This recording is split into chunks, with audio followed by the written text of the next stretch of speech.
Baima village in eastern Sierra Leone seems peaceful and quiet on an ordinary morning. But 19 years ago, it was the scene of some brutal attacks when civil war broke out in the country. Massa Jusu can vividly remember the violence that she and her family were subjected to by rebels at the time.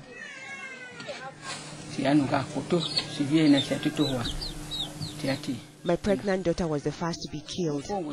They split her stomach open and removed the baby. There was a rebel called Devil. He was the one who did that. After he removed the baby, he cut the baby in two with his machete. It was then that I began to cry. Even though I gave them some rice, they said they had to decide between killing me or pouring hot water on me. Eventually they poured hot water on me and I started to feel pain. Then the rebels just packed up and left. Massa's neighbor later rescued her, and together they escaped into the bush where her wounds were treated with herbs. About 50,000 people were killed during the 11-year war that started in 1991.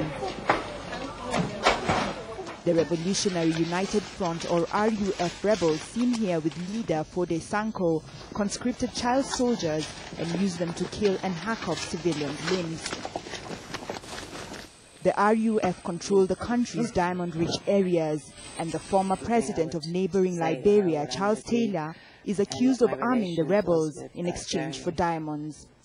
Taylor is currently facing war crime charges in The Hague, and his trial has been back in the spotlight after prosecutors summoned British supermodel Naomi Campbell to clarify allegations that Taylor gave her a pouch of diamonds in 1997 during a trip to South Africa. And that's you, is it not, standing next to Charles Taylor and President Mandela? Correct. Is that right? Sanko died of a stroke in 2003 while waiting trial in a UN special court. Some of his key allies are currently serving jail terms. Though the masterminds of Sierra Leone's conflict are being held accountable, an amnesty was extended to all other perpetrators. A Truth and Reconciliation Commission was also set up to encourage healing in major cities and towns between 2002 and 2004, but many living up country never got a chance to be heard. Some of those who participated in the war live in Baima today, and to encourage them and their victims to talk and hopefully reconcile, a ceremony known as Fambul Talk or Family Talk will be held this evening. In the meantime, the women prepare food for the event while the men gather logs for a bonfire.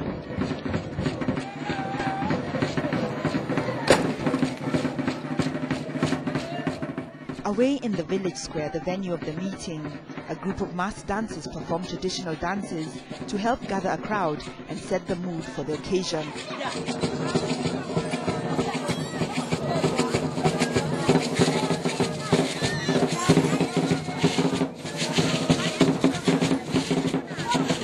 When night falls, residents gather around the bonfire. Summoning all her courage, Massa narrates her horrific ordeal at the hands of rebels. Where in the band they cry, now the other one say the cry where they cry, not to you. He said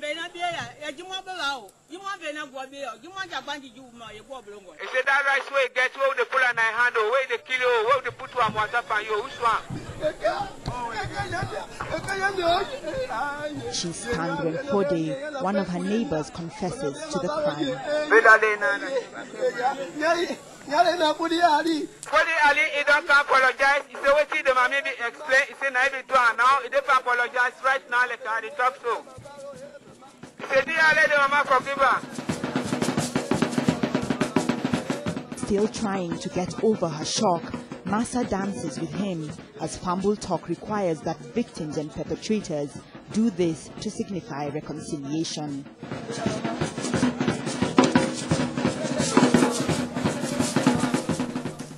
Fambul Talk was started 2 years ago and borrows from traditional hearings once used to settle differences within the community. John Cocker is the director of local NGO Fambul Talk that coordinates the gatherings. We spend close to 3 months preparing the communities. to A, know that they are about to listen to things that they already know or that they were not aware of. B, preparing them to know that Sierra Leone is one family. Do you want to have another war, or do you want to avoid another war? To also prepare communities to understand basic mediation skills. If you observe the Fambu Talk ceremony, we're not saying you are right, you are wrong. We're looking at what happened.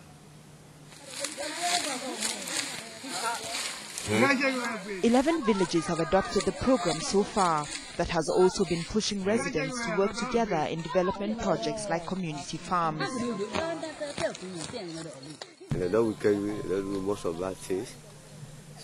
There were former rebels in the community who killed us and did bad things to us, but that doesn't mean that you should push them away. Whenever they come close, people would get uncomfortable. It made them afraid of us. Then Fambul Talk came to mediate. Now we talk, we even eat and work together. We were told to leave our past behind. So when they said, let us all come together, we agreed to be united. Even then, not everyone is ready to reintegrate. In the capital, Freetown, many ex-combatants like Ayub operate motorbike taxis. Most of them say that returning to their rural homes is still not safe. Ayub asked us not to reveal his identity. I'm able to go back, I don't join the rebel. And when I join the rebel, I'm going to destroy people in village there, kill people and burn people else. So I say get fairness that so I no return home back. Let other things no go do me bad days. So that make I decide for dinner free home. Back in Baima, it's not easy for Fode and Massa, who are still trying to heal their relationship. Fode is now a small-scale farmer and drops by regularly to contribute money towards the family's upkeep and is willing to help them construct a new house in future. Massa says she was bitter and troubled when her neighbor confessed his crime. Both of us were on good talking terms. I never knew he was one of those who hurt us. At the time of the war, there were too many rebels attacking and it was hard to identify them.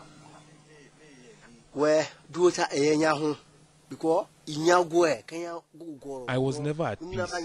After coming out from the bush, I was afraid of talking to Massa.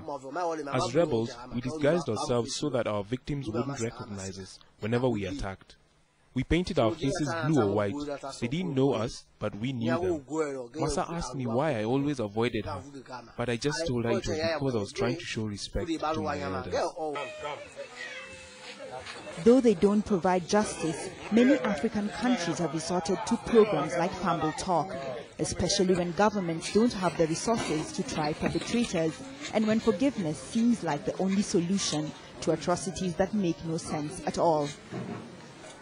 But is owning up and talking about it really enough for victims like Massa, who've lived years tortured by the memories of the civil war and now have to go on knowing that their perpetrators aren't far off?